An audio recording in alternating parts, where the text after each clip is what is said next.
ओम शांति 31/7/24 महावाक्य प्रातः मुरली मीठे बचे तुमको निजर समय नष्ट करिबार नाही मन भितरे सबुबेले ज्ञानर मनन चिंतन करुथाओ तेबे निद्राजित होइजिब आलस्य बा हाई आसिब नाही। प्रश्न तुमे पिलामाने बाबांको उपरे स्वाहा काहींकी हेउछ स्वाहा हेबार अर्थ कौन? प्रश्न तुमे पिलामाने बाबांको उपरे स्वाहा काहींकी हेउछ स्वाहा हेबार अर्थ कौन? उत्तर स्वाहा हेबा अर्थ बाबांको स्मृति रे मग्न रहिबा। जेतेबेले तुमे पिलामाने बाबांको स्मृति रे मग्न होई जाउछ सेतेबेले आत्मा रूपी बैटरी चार्ज होई जाउछि। आत्मा रूपी बैटरी जेतेबेले निराकारंको सहित जोड़ी होई जाउछि सेतेबेले चार्ज होई जाउछि। आत्मार विकर्म भस्म होई जाउछि एवं रोजगार मध्य जमा होई जाउछि। ओम शांति।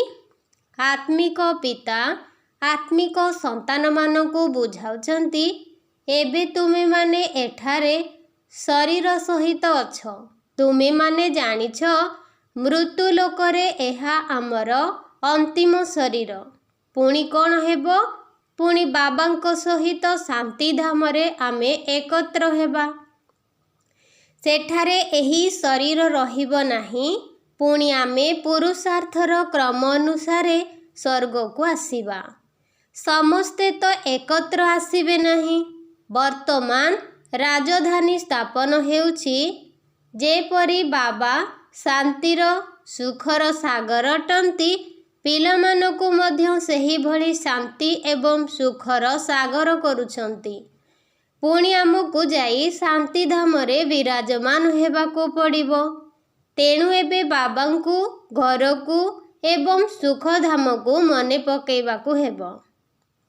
एठारे तुमे जेते जेते एही अवस्थारे रहिबो तुमर जन्म जन्मांतर पाप भस्म हेबो।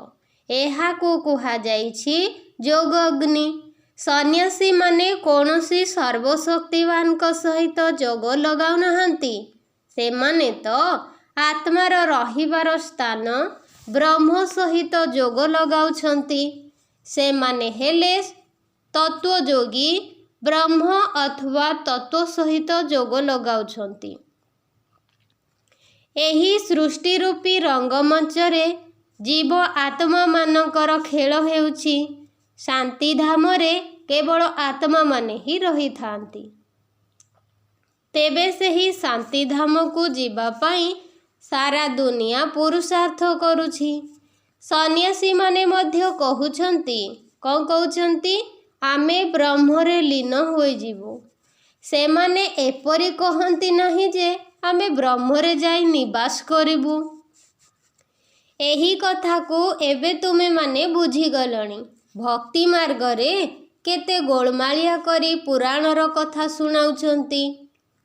एठारे तो बाबा सी केवल दुईटी शब्द बताउछंती। कौन दुईटी?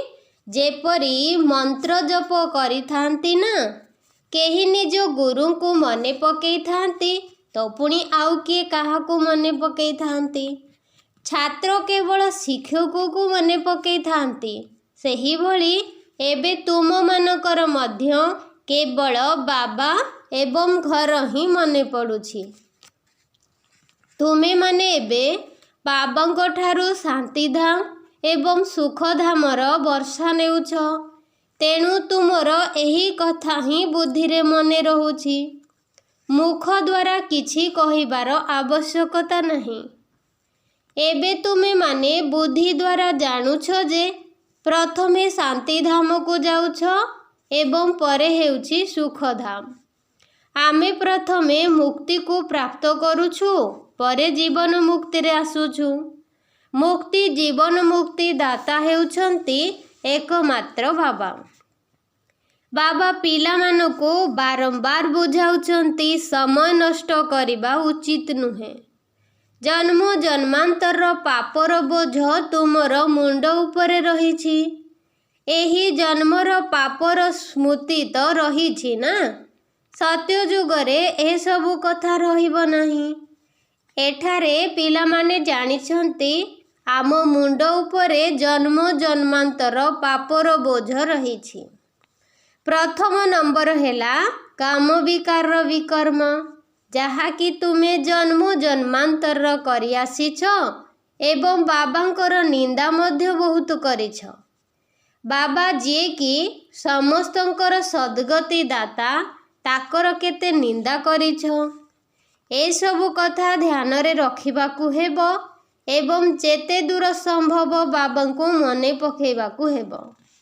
ବାସ୍ତବରେ ସଦ୍ଗୁରୁ କୁହାଯାଇଥାଏ। ଗୁରୁ ନୁହେଁ ବା ଗୁରୁ କହିବାର କୌଣସି ଅର୍ଥ ହିଁ ନାହିଁ। ବା ସଦ୍ଗୁରୁ ସିଏ ହିଁ ମୁକ୍ତି ଜୀବନ ମୁକ୍ତି ଦେଉଛନ୍ତି ନା, ଗୁରୁ ତ ଅନେକ ଅଛନ୍ତି। ଇଏ ଏକମାତ୍ର ସଦ୍ଗୁରୁ ଅଟନ୍ତି। ତୁମେମାନେ ତ ବହୁତ ଗୁରୁ କରିଛ। ପ୍ରତ୍ୟେକ ଜନ୍ମରେ 2-4ଟି ଗୁରୁ କରୁଛନ୍ତି। ଜଣଙ୍କୁ ଗୁରୁ କରି ମଧ୍ୟ ପୁଣି ଅନ୍ୟ ସ୍ଥାନକୁ ଯାଇଥାନ୍ତି। ଭାବନ୍ତି ବୋଧହୁଏ ଏଠାରେ ଭଲ ରାସ୍ତା ମିଳିଯିବ। ଅନ୍ୟ ଗୁରୁଙ୍କ ପାଖକୁ ଯାଇ ପରଖିଥାନ୍ତି, କିନ୍ତୁ ତାଙ୍କଠାରୁ କିଛି ବି ମିଳିନଥାଏ। ଏବେ ତୁମେମାନେ ଜାଣୁଛ ଏଠାରେ ତ ରହିବାର ହିଁ ନାହିଁ। ସମସ୍ତଙ୍କୁ ଶାନ୍ତିଧାମ ଯିବାକୁ ହେବ। ବାବା ତୁମର ନିମନ୍ତ୍ରଣରେ ଆସିଛନ୍ତି।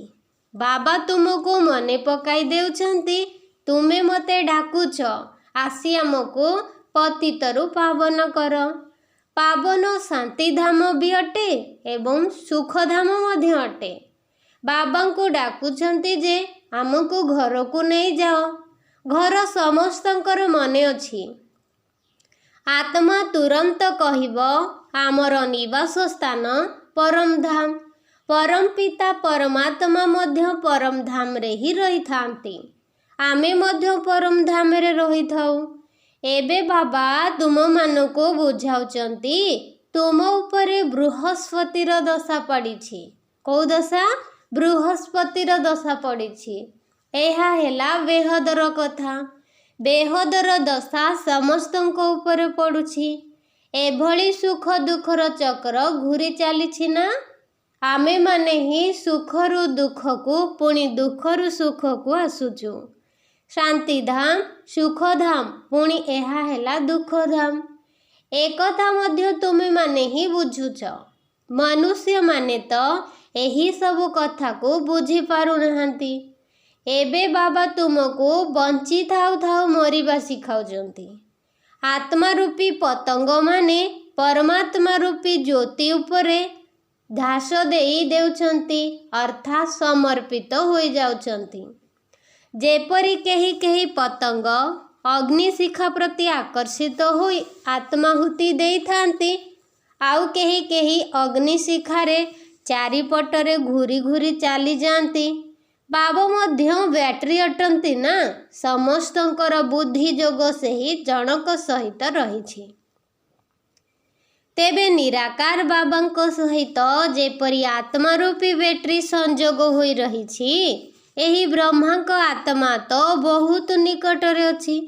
ତେଣୁ ତାଙ୍କ ପାଇଁ ବହୁତ ସହଜ ହୋଇଥାଏ। ବାବାଙ୍କୁ ମନେ ପକାଇବା ଦ୍ୱାରା ତୁମର ବ୍ୟାଟେରୀ ଚାର୍ଜ ହୋଇଯାଏ।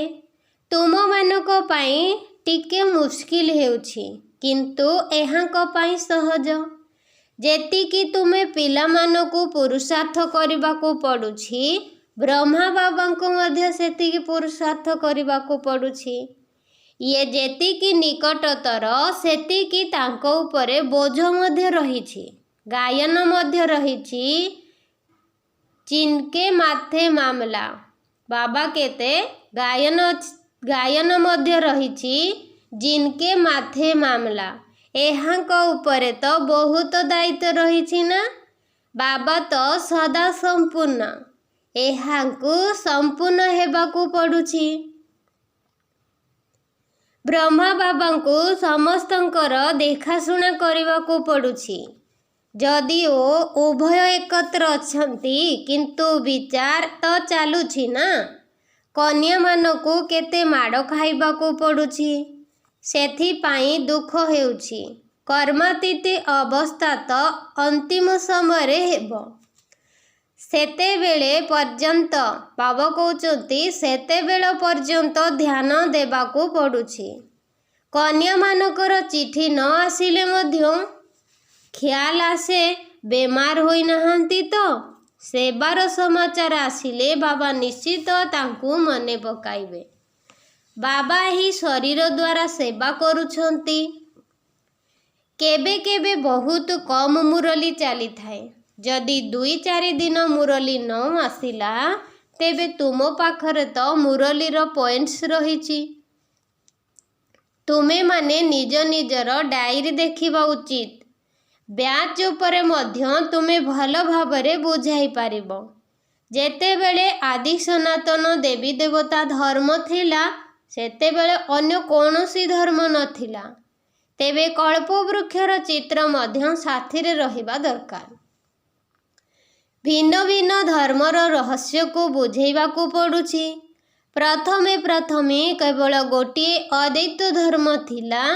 ବିଶ୍ୱରେ ଶାନ୍ତି, ସୁଖ, ପବିତ୍ରତା ସବୁ କିଛି ଥିଲା। ତେବେ ବାବାଙ୍କ ଠାରୁ ହିଁ ଆମକୁ ସେହି ସମ୍ପତ୍ତି ମିଳୁଛି। କାହିଁକି ନା ବାବା ଶାନ୍ତିର ସାଗର, ସୁଖର ସାଗର ଅଟନ୍ତି। ଆଗରୁ ତୁମେମାନେ ମଧ୍ୟ କିଛି ଜାଣିନଥିଲ। ଯେପରି ବାବାଙ୍କର ବୁଦ୍ଧିରେ ଏସବୁର ଜ୍ଞାନ ରହିଛି, ସେହିପରି ତୁମେମାନେ ମଧ୍ୟ ବାବାଙ୍କ ସମାନ ହେଉଛ। ସୁଖ ଏବଂ ଶାନ୍ତିର ସାଗର ତୁମେ ମଧ୍ୟ ହେଉଛ। ନିଜର ଚାର୍ଟ ଦେଖିବା ଉଚିତ। କେଉଁ କଥାର ଅଭ୍ୟାସ ରହିଛି। ବାସ୍ତବରେ ମୁଁ ପ୍ରେମର ସାଗର। ତେଣୁ ମୋର ଏଭଳି କିଛି ଚଳଣି ନାହିଁ ତ ଯାଦ୍ୱାରା କେହି ବିରକ୍ତ ହେବେ। ତେଣୁ ନିଜ ଉପରେ ଧ୍ୟାନ ରଖିବାକୁ ହେବ। ଏପରି ଭାବିବା ଉଚିତ ନୁହେଁ ଯେ ବାବା ଆଶୀର୍ବାଦ କଲେ ମୁଁ ଏଭଳି ହୋଇଯିବି। ନା, ବାବା କହୁଛନ୍ତି, ମୁଁ ଡ୍ରାମା ଅନୁସାରେ ନିଜ ସମୟରେ ଆସିଛି। ଏହା ମୋର କଳ୍ପର ପ୍ରୋଗ୍ରାମ। ଏହି ଜ୍ଞାନ ଅନ୍ୟ କେହି ବି ଦେଇପାରିବେ ନାହିଁ। ସତ୍ ବାବା, ସତ୍ ଶିକ୍ଷକ, ସଦ୍ଗୁରୁ କେବଳ ଜଣେ। ଏହି ନିଶ୍ଚୟ ପକ୍କା ହେଲେ ତୁମର ବିଜୟ ହେବ। ଏତେ ସବୁ ଯେଉଁ ଧର୍ମ ରହିଛି, ସେସବୁର ବିନାଶ ହୋଇଯିବ।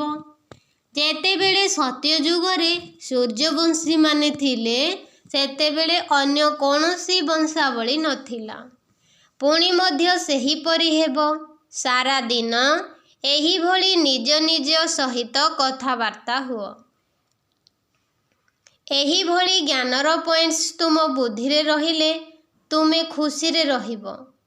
ବାବାଙ୍କ ପାଖରେ ଯେଉଁ ଜ୍ଞାନ ଅଛି, ତାହା ତୁମକୁ ଏବେ ମିଳୁଛି, ଯାହାକୁ ଧାରଣ କରିବାକୁ ହେବ। ଏଥିରେ ସମୟ ନଷ୍ଟ କରିବା ଉଚିତ ନୁହେଁ। ରାତିରେ ମଧ୍ୟ ସମୟ ମିଳିଥାଏ। ଦେଖନ୍ତି, ଯଦି ଆତ୍ମା କର୍ମେନ୍ଦ୍ରିୟ ଦ୍ୱାରା କାମ କରି କରି ଥକିଗଲେ, ସେ ପୁଣି ଶୋଇଯାଏ। ବାବା ତୁମକୁ ଭକ୍ତି ମାର୍ଗର ସବୁ କଥା ଦୂର କରି ଅଥକ କରି ଦେଉଛନ୍ତି। ଯେପରି ରାତ୍ରିରେ ଆତ୍ମା ଥକିଗଲେ ଶରୀରରୁ ଅଲଗା ହୋଇଯାଏ, ଯାହାକୁ ନିଦ୍ରା କୁହାଯାଇଛି। ତେବେ କିଏ ଶୋଇଯାଏ? ଆତ୍ମା ସହିତ କର୍ମେନ୍ଦ୍ରିୟ ମଧ୍ୟ ଶୋଇଯାଏ। ତେଣୁ ରାତ୍ରିରେ ଶୋଇବା ସମୟରେ ମଧ୍ୟ ବାବାଙ୍କୁ ମନେ ପକାଇ ଏହିଭଳି ବିଚାର କରି ଶୋଇଯିବା ଉଚିତ। ହୋଇପାରେ ଅନ୍ତିମ ସମୟରେ ତୁମେ ନିଦ୍ରାଜିତ ହୋଇଯିବ। ତୁମେ ଯେତେ ଯେତେ ବାବାଙ୍କ ସ୍ମୃତିରେ ରହିବ, ସେତେ ସେତେ ବହୁତ ଖୁସି ମଧ୍ୟ ଆସିବ। 84 ଜନ୍ମର ଚକ୍ରକୁ ମଧ୍ୟ ଘୂରାଇ ଚାଲିବ। ଏଭଳି ଚିନ୍ତନ କଲେ ତୁମର ହାଇ ଆସିବ ନାହିଁ କିମ୍ବା ନିଦ ମଧ୍ୟ ଆସିବ ନାହିଁ। ବାବା କହୁଛନ୍ତି, ହେ ନିଦ୍ରାଜିତ ପିଲାମାନେ, ରୋଜଗାର କରିବା ସମୟରେ କେବେ ବି ଶୋଇବା ଉଚିତ ନୁହଁ। ଯେତେବେଳେ ତୁମେ ଜ୍ଞାନରେ ମସ୍ତ ହୋଇଯିବ ସେତେବେଳେ ତୁମର ସେହି ଅବସ୍ଥା ଆସିବ। ଏଠାରେ ତୁମେମାନେ ଖୁବ୍ କମ୍ ସମୟ ବସୁଛ, ତେଣୁ କେବେ ବି ହାଇ ମାରିବା ଅଥବା ନିଦ ଆସିବା ଉଚିତ ନୁହଁ। ଅନ୍ୟ ଆଡ଼କୁ ଧ୍ୟାନ ଯିବା ଦ୍ୱାରା ହାଇ ମାରିଥାନ୍ତି। ତୁମମାନଙ୍କୁ ଏହି କଥା ମଧ୍ୟ ବୁଦ୍ଧିରେ ରଖିବାକୁ ହେବ ଯେ ଆମକୁ ଅନ୍ୟମାନଙ୍କୁ ବି ନିଜ ସମାନ କରିବାକୁ ହେବ। ପ୍ରଜା ତ ଦରକାର ନା, ନଚେତ୍ ରାଜା କିପରି ହେବ? ଧନ ଦେଲେ ଧନ ସରିବ ନାହିଁ। ଅନ୍ୟମାନଙ୍କୁ ବୁଝାଇବା ଦରକାର ଯେ ଦାନ ଦେଲେ କେବେ ବି ଜ୍ଞାନ ଧନ ସରିଯିବ ନାହିଁ, ନଚେତ୍ ଜମା ହେଉନାହିଁ। କିନ୍ତୁ ମନୁଷ୍ୟମାନେ ବହୁତ ଭାଗ୍ୟହୀନ ମଧ୍ୟ ଥାଆନ୍ତି, ଯେଉଁମାନେ କି ଧନ ପାଇଁ ବହୁତ ଲଢ଼େଇ ଝଗଡ଼ା କରିଥାନ୍ତି। ଏଠାରେ ବାବା କହୁଛନ୍ତି, ତୁମକୁ ମୁଁ ଅବିନାଶୀ ଧନ ଦେଉଛି, ତୁମେମାନେ ଅନ୍ୟମାନଙ୍କୁ ଦେଇ ଚାଲ। ଏଥିରେ ତୁମେ କଞ୍ଜୁସି ହୁଅ ନାହିଁ। ଯଦି ତୁମେ ଦାନ ଦେଉନାହଁ ଅର୍ଥାତ୍ ତୁମ ପାଖରେ ଧନ ନାହିଁ, ଏହା ଏଭଳି ରୋଜଗାର ଯେଉଁଥିରେ ଲଢ଼େଇ ଆଦିର କୌଣସି କଥା ନାହିଁ। ତେଣୁ ଏହାକୁ ଗୁପ୍ତ ଧନ ବୋଲି କୁହାଯାଉଛି। ତୁମେମାନେ ମଧ୍ୟ ଗୁପ୍ତ ସୈନିକ ଅଟ। 5 ବିକାର ସହିତ ତୁମେ ଲଢ଼େଇ କରୁଛ, ତୁମକୁ ଗୁପ୍ତ ସୈନିକ କୁହାଯାଉଛି। ପଦାତିକମାନଙ୍କର ସଂଖ୍ୟା ବହୁତ ଥାଏ, ଏଠାରେ ମଧ୍ୟ ସେହିଭଳି ହେଉଛି। ପ୍ରଜା ବହୁତ ଅଛନ୍ତି, ବାକି କ୍ୟାପ୍ଟେନ୍, ମେଜର ଆଦି ସମସ୍ତେ ଅଛନ୍ତି। ତୁମେ ହେଉଛ ସେନା, ଏଥିରେ ମଧ୍ୟ କ୍ରମ ଅନୁସାରେ ରହିଛନ୍ତି।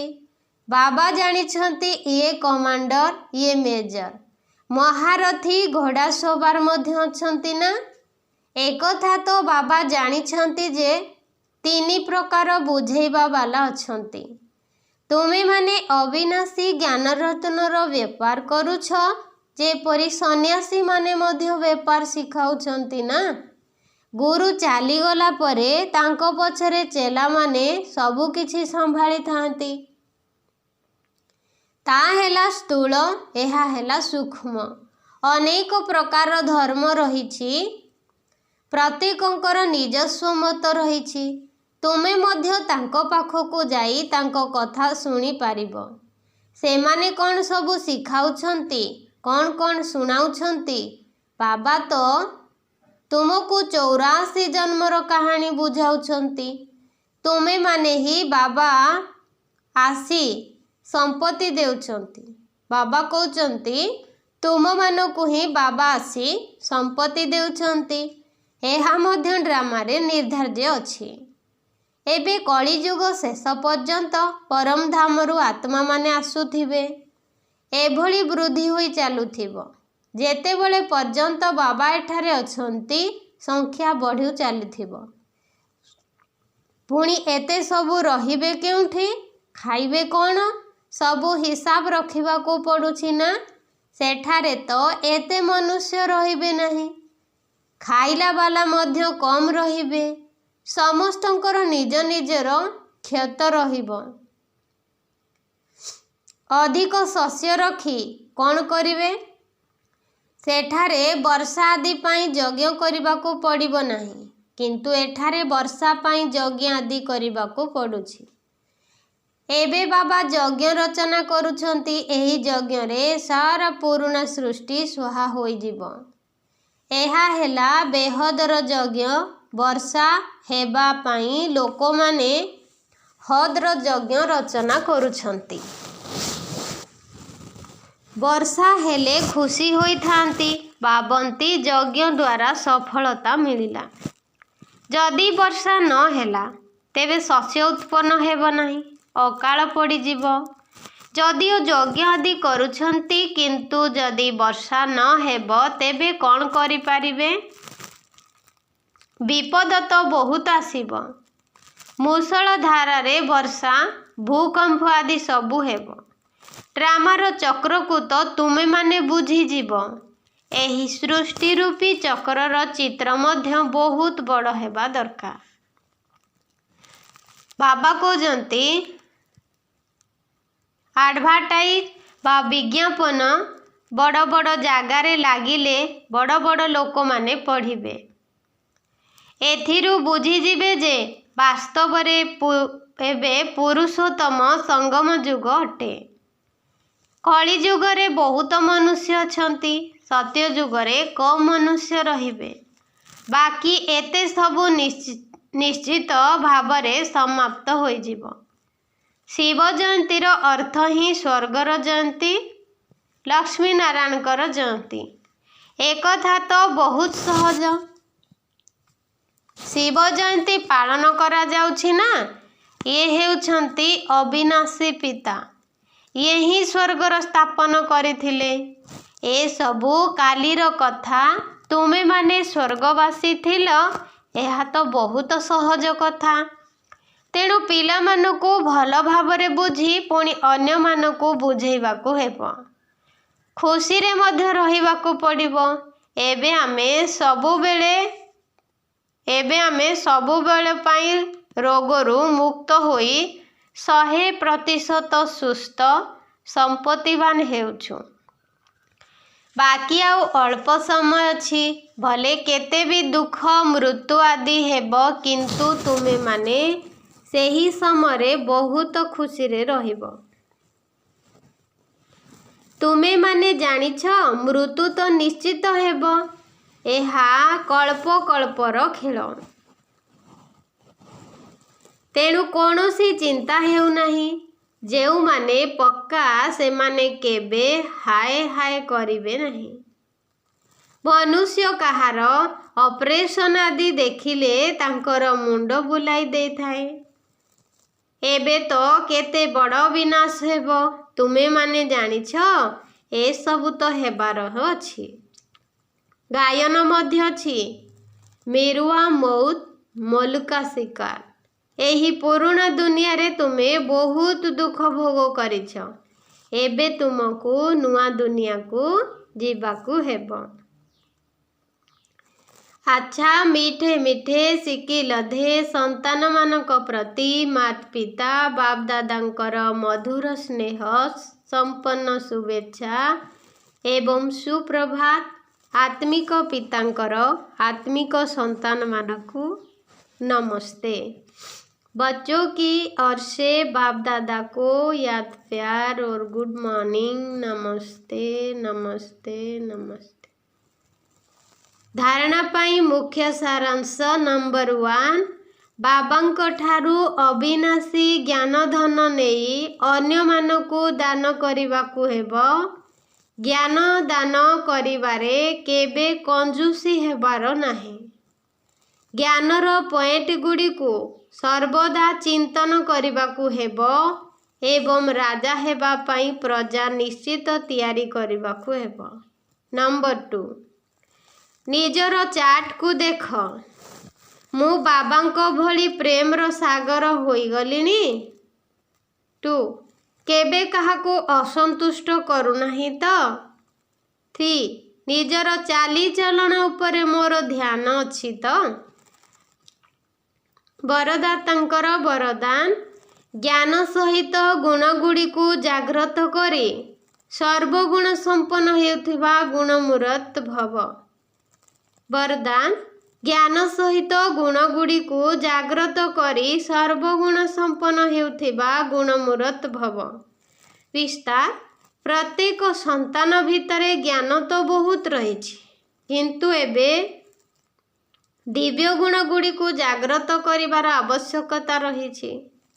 सेथिपाई निजर विशेष कर्म द्वारा गुण दाता हुओ। संकल्प कर जे मते सर्वदा गुणर मूर्ति होई समस्तଙ୍କୁ गुणमूर्त करिबार कर्तव्ୟରେ तत्पर होई रहिबाकू हेबो। एहा द्वारा व्यर्थ देखिबा बा सुनिबा बा करिबा पाई फुर्सत मिलिबो नाही। एही विधि द्वारा निजर बा समस्तंकर दुर्बलता गुड़िक सहजरे समाप्त होइजिबो। तेणु एथिरे प्रत्येक निजे निजकु प्रथम नंबर निमित्त मने करी सर्वगुण संपन्न हेबार ଏବଂ ଅନ୍ୟମାନଙ୍କୁ କରିବାର ଦୃଷ୍ଟାନ୍ତ ହୁଅ। ସ୍ଲୋଗାନ ସଂକଳ୍ପ ଦ୍ୱାରା ଯୋଗର ଦାନ, ବାଣୀ ଦ୍ୱାରା ଜ୍ଞାନର ଦାନ ଏବଂ କର୍ମ ଦ୍ୱାରା ଗୁଣର ଦାନ କର। ସ୍ଲୋଗାନ ସଂକଳ୍ପ ଦ୍ୱାରା ଯୋଗର ଦାନ, ବାଣୀ ଦ୍ୱାରା ଜ୍ଞାନର ଦାନ ଏବଂ କର୍ମ ଦ୍ୱାରା ଗୁଣର ଦାନ କର। ଓମ୍ ଶାନ୍ତି।